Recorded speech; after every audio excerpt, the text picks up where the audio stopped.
సింహాచలం గోడకూలి మరణించిన వారి కుటుంబాలకు వైఎస్ఆర్సీపీ అండగా నిలిచింది. వైఎస్ఆర్సీపీ తరపున బాధితులకు 2 లక్షల రూపాయల పరిహారం ప్రకటించింది.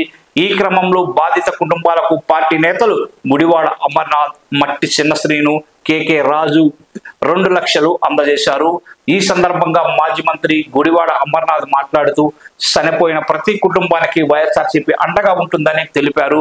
పార్టీ అధినేత వైఎస్ జగన్ ఆదేశాల మేరకు 2 లక్షల ఆర్థిక సహాయం బాధిత కుటుంబాలకు అందించామని తెలిపారు. సింహాచలం కొండపై ప్రమాదానికి సంబంధించి దేవాదాయ శాఖ మంత్రి రాజీనామా చేయాలి, ఎండోమెంట్ కమిషనర్ను సస్పెండ్ చేయాలి, చనిపోయిన వారి కుటుంబ సభ్యులకు ప్రభుత్వ ఉద్యోగాలు ఇవ్వాలి. దేవాలయాల్లో ఇలాంటి ఘటనలు జరగడం వల్ల భక్తులు భయాందోళనకు గురవుతున్నారు. ప్రభుత్వం నిర్లక్ష్యం వల్లనే ఈ ప్రమాదం జరిగింది.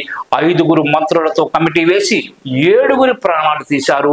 దేవాలయాలకు వెళ్ళాలంటేనే భయపడే పరిస్థితి ఇప్పుడు భక్తులకు కనిపిస్తోంది. అలాంటి పరిస్థితి ఈ కూటమి పెద్దలు తీసుకువచ్చారు. కూటమి పాలన తీరుతో భక్తులు భయపడుతున్నారంటూ తీవ్రంగా మండిపడ్డారు.